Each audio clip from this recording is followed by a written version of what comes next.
విజయవాడ నగరపాలక సంస్థను మహా విజయవాడ నగరపాలక సంస్థగా అభివృద్ధి చేసేందుకు కృషి జరుగుతోంది. ఇదే జరిగితే నగర చుట్టుపక్కల ప్రాంతాలు గ్రేటర్ వీఎంసీలో విలీనం కానున్నాయి. ఫలితంగా నిధుల కేటాయింపు పెరిగి పంచాయతీలు, మేజర్ పంచాయతీల్లో మరిన్ని మౌలిక సదుపాయాలు కల్పించేందుకు అవకాశం లభిస్తుంది.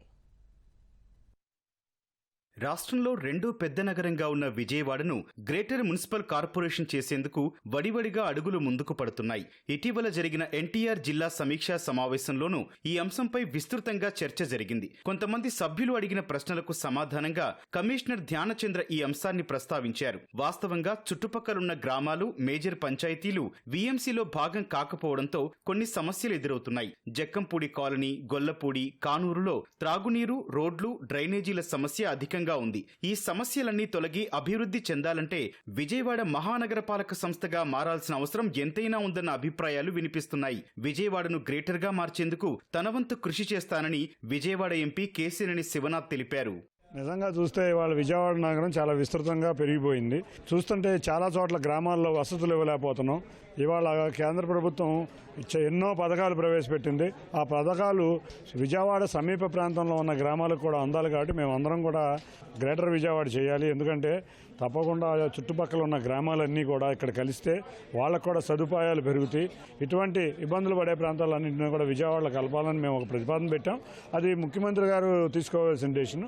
తప్పకుండా వారు పాజిటివ్గా తీసుకుంటారని అనుకుంటున్నాం. విజయవాడ గ్రేటర్ గా మారితే ఎన్నో ప్రయోజనాలు ఉంటాయన్న అభిప్రాయాలు వ్యక్తమవుతున్నాయి. వీఎంసీ పరిధిలో ప్రస్తుత జనాభా 13 లక్షలు కాగా గ్రేటర్ నగరపాలక సంస్థలో ఈ ప్రాంతాలన్నీ కలిస్తే జనాభా 25 లక్షలకు చేరుకుంటుంది. వీఎంసీ పరిధిలో 3 అసెంబ్లీ నియోజకవర్గాలు మాత్రమే ఉన్నాయి. గ్రేటర్ గా మార్పు చెందితే నియోజకవర్గాల సంఖ్య పెరిగే అవకాశం ఉంది. అంతేకాదు కేంద్ర రాష్ట్ర ప్రభుత్వాల నుంచి వచ్చే నిధులు సైతం పెరుగుతాయి. దీంతో ఆయా పరిసర ప్రాంతాల్లో మౌలిక వసతులు కల్పించేందుకు అవకాశం లభిస్తుంది.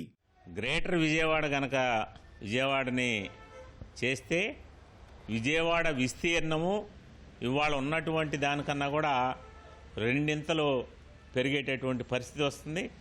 విలీనం అయినప్పుడు జనాభా ప్రాతిపదికన సుమారుగా 200-300 కోట్లు వచ్చేటటువంటి పరిస్థితి ఉంది. తాడిగడప మున్సిపాలిటీలో ఎంతో అభివృద్ధి చెందినటువంటి కానూరు కానివ్వండి, పోరంకి కానివ్వండి, తాడిగడప కానివ్వండి, వాళ్ళ అండర్ గ్రౌండ్ డ్రైనేజ్ వచ్చేటటువంటి సిస్టమ్ ఉంది. దగ్గర 130 సంవత్సరాల చరిత్ర కలిగినట్టు విజయవాడ అభివృద్ధి కనుక చూసుకున్నట్లయితే ఎక్కడేసిన గొంగళే అక్కడే అనే విధంగా ఉన్నది. విజయవాడ నగరాన్ని గ్రేటర్ విజయవాడగా చేయవలసినటువంటి ఆవశ్యకత ఎంతైనా ఉన్నది. చుట్టుపక్కల ఉన్నటువంటి గ్రామాలు సుమారు దగ్గర 40-45 గ్రామాలను కూడా విజయవాడ నగరంలో ఏర్పాటు చేసుకొని గ్రేటర్ విజయవాడగా మరి నిర్మించుకున్నట్లయితే మరి విజయవాడ నగరానికి అవసరమైనటువంటి ఔటర్ రింగ్ రోడ్లు కానివ్వండి, రింగ్ రోడ్లు కానివ్వండి, లేకపోతే కాలువల మీద వంతెనలు కానివ్వండి, ఫ్లైఓవర్లు కానివ్వండి, కేంద్ర రాష్ట్ర ప్రభుత్వాల నుంచి కూడా అత్యధికమైనటువంటి నిధులు వచ్చే అవకాశం ఉంది.